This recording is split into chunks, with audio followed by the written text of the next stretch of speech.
qulqullicha Phexros baay'ee danuu fi kanneen inni hojjete keessaa muraasa ilaalaa jirra. Itti aanee qulqullichi Phexros lallabni isaa tajaajilli isaa guyyaa 50ffaa ayyaana Pheenxeqoonxee kan jedhamu sagalee isaa ol kaasee akkana jedhe dubbate. Ayhudiin biyya Yerusaalemii kan jiraattan hundi keessan isin hundumtiyyuu kan beektan qooqa garaagaraa dhaggeeffadhaa jechuudhaan ummata 3,000 barsiisee amansiiseera.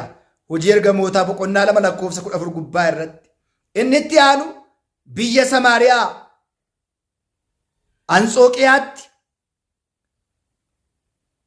akkasumas Phalaanxiyoos kan jedhamu biyya Galaatiyaatti, biyya Qedooqiyaatti, biyya Bitaaniyaatti barsiisee gorsee ummata hedduu gara Waaqayyootti isaan deebiseera jedha.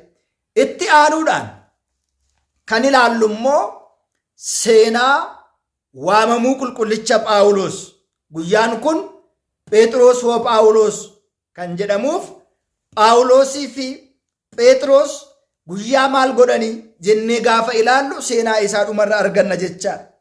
Qulqullichi Phaawulos immoo haalli waamamuu isaa maqaan isaa jalqabaa jecha Ibraayisxiitiin kennaa Waaqayyoo yookiin immoo tsaggaa እግዚአብሔር jechuudha jedha. Qulqulluu Phaawulos maqaan isaa jalqabaa Phaawulos jechuun jecha Ibraayisxiitiin kennaa Waaqayyoo jechuudha jedha. Jecha Roomaayisxiitiin immoo ifa jechuudha.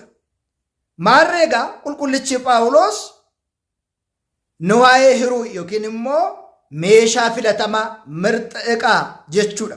Gooftaan keenya qorichi keenya Iyyasuus Kiristoos waa'ee Phaawulos Hanaaniyaadhaaf erga ragaa baheen booda kunis mootota Ahizaabotaa ijoollee Israa'elotaa fuulduratti maqaa koo akka baatuuf anaaf kan filatame meeshaadha waan ta'eedhaaf deemi jechuudhaan hojii ergamootaa boqonnaa 9:15 gubbaa irratti ni dubbata jechaadha. Qulqullichi Phaawulos jechuun galateeffataa gammachuu jechuu kan dubbatu yookiin immoo sagalee qooqa Kiristoos nagaa jaalalaa jechuudha jedha. Qulqullichi Phaawulos umurii ijoollummaa isaa irraa kaasnee gaafa ilaallu qulqullichi Phaawulos kan inni dhalate biyya Xarseesitti jedha. Hojii ergamootaa boqonnaa 21:39 irratti bara kana keessa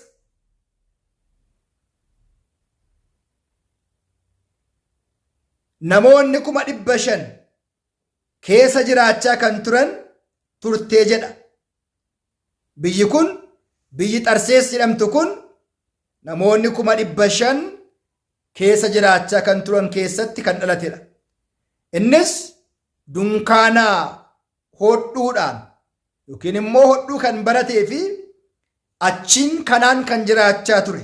Hojii ergamootaa boqonnaa 13 irratti yoo ilaallu lammii biyya Roomii kan qabuu fi kan dhaale abbaa isaarraatii jedha. Hojii ergamootaa boqonnaa 22-26 irratti abbaan isaa Room lammii Room kan qabudha malee lammii Biiniyaamirraatii qulqullichi Phaawulos kan dhalatee ture jedha. Qulqullichi Phaawulos haa ta'u malee egaa qulqullichi Phaawulos guyyaa 8ffaatti kan dhagna qabadhe dhaloota Israa'el irraati immoo lammii Biiniyaamirraati warreen Ibraawoota irraati Ibraawwiidha. Waa'ee seeraa yoo na gaafattan Fariisaawwiin ture. Seera kan irraa argamu hojii qajeelummaadhaan hin qabun ture jechuudhaan Filiphos boqonnaa 3:5 irratti barsiisaa guddaa namicha Gimaaliyaa jedhamu irraati seera ooritii seera Ayihudii aadaa isaanii baratee hubateeraa jedha. Itti aanee qulqullichi Phaawulos haalli waamamuu isaa innis qulqullichi Phaawulos kan inni waamame karaa Damaasiqoo irraatii jedha. Karaa Damaasiqoo irra otoo taa'ee jiru gorsa garaagaraa barreessee ajaja xalayaa fudhatee dursaa lubootaa irraa fudhatee dhiirota dubartoota hidhuudhaan hojii ari'achuu nama raawwachaa ture. Hojiin isaa hojii wangeelaa otoo hin ta'in hojii ari'achuu kan hojjechaa turedha jedha. Gooftaan keenyas Saa'ol maaliif na ari'attaa? Sibiila ittiin waraantu kana yoo dhaabuu baatte sitti ni cima jechuudhaan gooftaan keenya itti dubbatee ture. Ati eenyudha jedhee lafatti gaafate illee ni jira jechaadha. Itti aanuudhaan qulqullichi Phaawulos tajaajila lallaba isaa baay'een dadhabee yeroo hedduus nan garafame, yeroo hedduus nan hidhame, yeroo hedduus du'aaf nan qophaa'e. Ayihudoonni tokko otoo hin hambisiin yeroo 5 na hidhanii, yeroo 40 immoo na garafanii, yeroo 3 immoo dullaadhaan na dhaalanii, yeroo tokko immoo dhagaadhaan na rukutanii jechuudhaan rakkoo gidiraa dabarsaa ture, qorumsa dabarsaa ture danuusaa qulqullichi Phaawulos hin dubbata. Qulqullichi Phaawulos nama obsa qabu ture jedha. Nama obsu ture. Tokkoffaa Qorontos boqonnaa 11 biratti yoo ilaalle ni arganna. Inni itti aanu qulqullichi Phaawulos nama dhukkubsataa ture jedha. Inni itti aanu qulqullichi Phaawulos jireenya qulqullummaa yookiin immoo dingilinnaa kan jennu otoo hin fuudhin otoo hin heerumin kan jiraachaa ture. Qulqullichi Phaawulos akkuma qulqullicha Phexros seenaa fayyisuu dinqii fayyisuu hojjechaa tureeraa jedha. Inni itti aanu guyyaa du'a isaa ni hawwa turee jedha qulqullichi Phaawulos. Inni itti aanu ammas guyyaa du'ullee qulqullichi Phaawulos ni beekaa turee jedha. Itti aansuudhaan qulqullichi Phaawulos Siilaas waliitiin mana hidhaatti lallabaa turaniiru. Mana hidhaa keessattis immoo gooftaa ishiitiif dubartii ofura xunqulaatiin sabsibeedhaan hojjechaa turte illee gorsee barsiiseeraa jedha. Egaa akkuma beekamu guyyaa kana kan isaanii yaadannu qulqullicha Phexrosii fi Phaawulos hunduma dhiisanii Kiristoos duukaa bu'an. Waa'ee Kiristoos jiraatanii ragaa bahan. Warra waa'ee Kiristoosiif jiraatan kan ammoo yaadachuun dirqama keenya ta'a jechaadha. Isaanis gonfoo jireenyaa kan hin banne argachuudhaaf kaadhimamaniiru.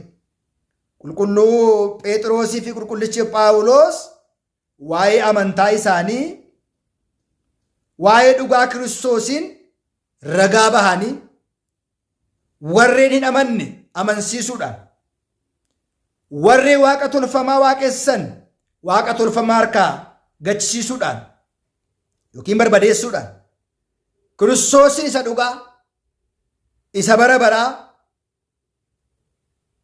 tajaajiluutiin tajaajila amanamaa ta'aniiru.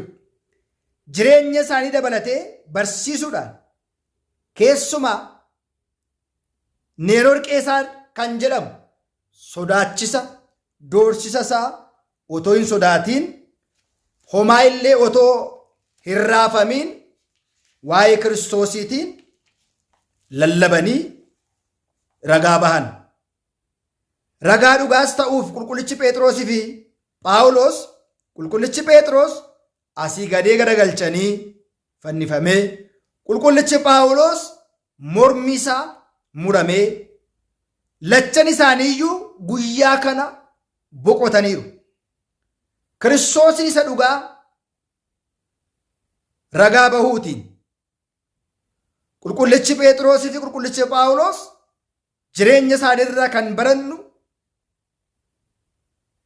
ragaa dhugaa ta'uu fi waa'ee mana kiristaanaa yaaduutiin, waa'ee jireenya isaanii qofa otoo hin yaadiin waa'ee Kiristoos tiksee dhugaa isa ta'e yaaduudhaan jireenya isaanii kan laatan, Kiristoosiitiin kan lallaban, jireenyi isaanii hedduu kan nu barsiisuu fi seenaa qulqullichaa Phaawulosii fi Phexros waa hedduu daqiiqaa muraasaatiin yeroo gabaabaa kanaatiin dubbannee barannee kan finnu otoo hin ta'iin gabaabumatti bishaan galaanarraatii maankaadhaan yookiin immoo budduuqseedhaan budduuqsanii